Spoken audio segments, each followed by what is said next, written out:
بسم اللہ الرحمن الرحیم۔ جس عورت میں یہ 3 نشانیاں ہوں تو ان سے فوراً نکاح کر لو، یا اگر آپ کی بیوی میں یہ 3 نشانیاں ہیں تو ان کی بہت قدر کرو۔ بیوی قدرت کا انمول تحفہ ہے جس کا کوئی نعم البدل نہیں۔ بیوی سکون ہے اور ہر مرد کی یہی خواہش ہوتی ہے کہ اس کے نکاح میں آنے والی عورت نیک اور بابرکت بیوی ثابت ہو۔ اب سوال یہ پیدا ہوتا ہے کہ آج کے دور میں اس بات کا اندازہ کیسے لگایا جائے کہ ہمارے نکاح میں آنے والی عورت ہمارے لیے بابرکت ہے یا بے برکت۔ تو ناظرین، آج کی اس ویڈیو میں ہم آپ کو بابرکت عورت کی 3 نشانیاں بتانے جا رہے ہیں، یعنی جس عورت میں 3 نشانیاں پائی جائیں وہ عورت اپنے شوہر کے لیے بہت ہی بابرکت اور نیک بیوی ثابت ہوتی ہے۔ اور اس کے ساتھ ہی آپ کو حضرت علی رضی اللہ تعالی عنہ کے دور کا ایک بہت ہی خوبصورت واقعہ بھی سنائیں گے جس میں انہوں نے ایک شخص کو ایک نیک عورت کی پہچان بتائی۔ ناظرین، صالح بیوی کی صفات میں قرآن مجید کی یہ آیت جو سورہ نساء میں ہے بڑی اہمیت کی حامل ہے۔ اس میں اللہ تعالیٰ نے پہلے تو مرد کی قوامیت، حاکمیت و بالادستی بیان فرمائی، جس سے از خود یہ بات واضح ہو جاتی ہے کہ گھر کا نظام امن و سکون کے ساتھ تب ہی چل سکتا ہے جب اس گھر میں آنے والی عورت بیوی خاوند کی بالادستی کو تسلیم کرے گی۔ اللہ تعالیٰ نے فرمایا، نیک عورت فرما بردار ہوتی ہے، اپنے رب کی بھی اور اپنے خاوند کی بھی، پوشیدہ باتوں کی حفاظت کرتی ہے بے سبب اس کے کہ اللہ نے اس کی بھی حفاظت فرمائی۔ اس میں نیک عورت کی فرما برداری اور پوشیدہ معاملات کی حفاظت اور اس کے غیر موجودگی میں اس کے مال، اس کے گھر اور اپنی عصمت کی حفاظت جیسی صفات کو مرد کی قوامیت کا نتیجہ بتلایا گیا ہے۔ اس کا مطلب یہ ہوا کہ جو عورت مرد کی اس فطری بالادستی کو تسلیم نہیں کرے گی وہ نیکی اور فرما برداری کے تقاضے بھی پورے نہیں کر سکے گی، جبکہ ان تقاضوں کی ادائیگی ہی پر گھر کے امن و سکون کا انحصار ہے۔ ناظرین، نبی کریم صلی اللہ علیہ وآلہ وسلم کا ارشاد ہے، جن عورتوں میں یہ 3 نشانیاں موجود ہوں وہ بہت ہی بابرکت ثابت ہوتی ہیں، اور ان کی بابرکت ہونے کی سب سے پہلی نشانی یہ ہے کہ اس کی طرف رشتے بھیجنے یا منظور ہونے میں آسانی ہو۔ یعنی اگر آپ کسی کے یہاں اپنا رشتہ بھجواتے ہیں اور اس رشتے میں بے پناہ رکاوٹیں ہوں تو ایسی عورت آپ کے لیے بابرکت ثابت نہیں ہو سکتی، بلکہ ایسی عورت سے شادی کے بعد آپ کے گھر میں بے برکتی پیدا ہو جاتی ہے۔ اسی طرح بابرکت عورت کی دوسری نشانی جو آپ صلی اللہ علیہ وآلہ وسلم نے بتائی وہ یہ ہے کہ ایسی عورت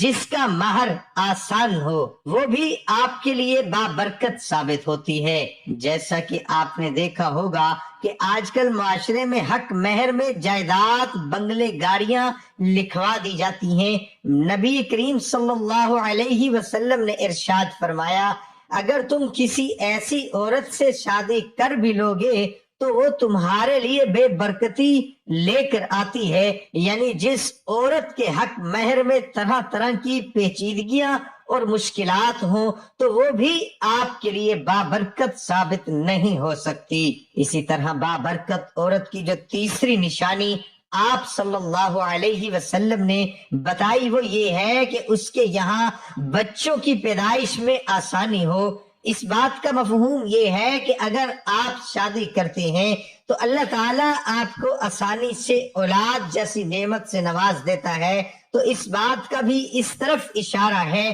کہ آپ کی بیوی ایک بابرکت عورت ہے۔ ایک مرتبہ حضرت علی رضی اللہ تعالی عنہ کی خدمت میں ایک شخص حاضر ہوا اور اس نے حضرت علی سے یہ سوال کیا کہ یا علی، ہم اپنی یا کسی کی بھی شادی کے وقت سب سے بہترین عورت کا انتخاب کیسے کریں؟ تو حضرت علی رضی اللہ تعالی عنہ نے فرمایا، اے شخص، شادی کرتے وقت یہ دیکھ لینا کہ لڑکی میں یہ 3 عیب تو نہیں، ورنہ آپ کی زندگی برباد ہو جائے گی اور زندگی کا چین اور سکون ختم ہو جائے گا۔ تو اس شخص نے سوال کیا، یا علی وہ 3 عیب کون سے ہیں؟ تو حضرت علی رضی اللہ تعالی عنہ نے فرمایا، نمبر 1، جو عورت اپنے وقت کی قدر نہیں کرتی، کیونکہ میں نے اللہ کے رسول صلی اللہ علیہ وسلم سے سنا ہے کہ اللہ پاک نے انسان کی عزت، دولت اور شہرت، مالداری اور خوشحالی سب کچھ انسان کے وقت میں پوشیدہ رکھا ہے، اور جو عورت اپنے وقت کی ہی قدر نہیں کرتی تو اللہ تعالیٰ اس کے گھر سے یہ ساری نعمتیں چھین لیتا ہے، اور ایسی عورت اپنے شوہر کی بھی قدر نہیں کرتی۔ نمبر 2، جو عورت جھوٹ بولتی ہو، کیونکہ میں نے اللہ کے نبی حضور صلی اللہ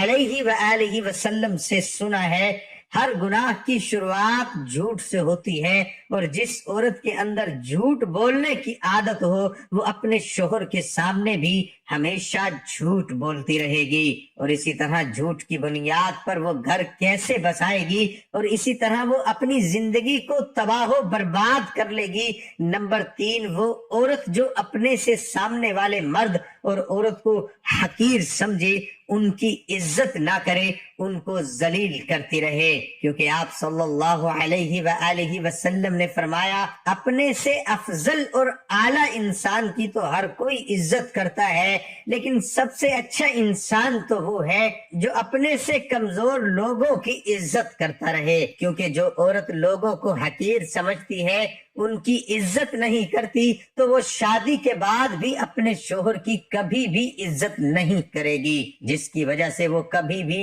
اپنا گھر نہیں بسا پائے گی۔ اسی طرح کا ایک اور واقعہ ملاحظہ فرمائیے، ایک دفعہ ایک شخص حضرت علی رضی اللہ تعالی عنہ کی خدمت میں حاضر ہوا اور عرض کرنے لگا، یا علی، ایک نیک عورت کی پہچان کیا ہے؟ تو آپ رضی اللہ تعالی عنہ نے فرمایا، میں نے اللہ کے رسول نبی کریم صلی اللہ علیہ وآلہ وسلم سے سنا ہے، جو عورت اپنے شوہر سے محبت کرے، اگر اس کا شوہر اس پر غصہ ہو یا ناراض ہو تو اسے پیار سے کہے کہ میں تمہارا ساتھ آخری دم تک دوں گی، تو ایسی عورت اپنے گھر کی لڑائی غیر کے سامنے نہیں کرتی، اور اپنی اولاد کی پرورش ایسے کرے کہ زمانہ اس پر فخر کرے۔ تو یاد رکھنا، جس عورت میں یہ نشانی ہوگی تو سمجھ لینا روئے زمین پر اس عورت سے نیک کوئی اور عورت نہ ہوگی۔ قیامت کے دن اللہ تعالیٰ اس عورت کو اپنی خلقت کے سامنے سرخرو کرے گا، اور اللہ تعالیٰ فرمائے گا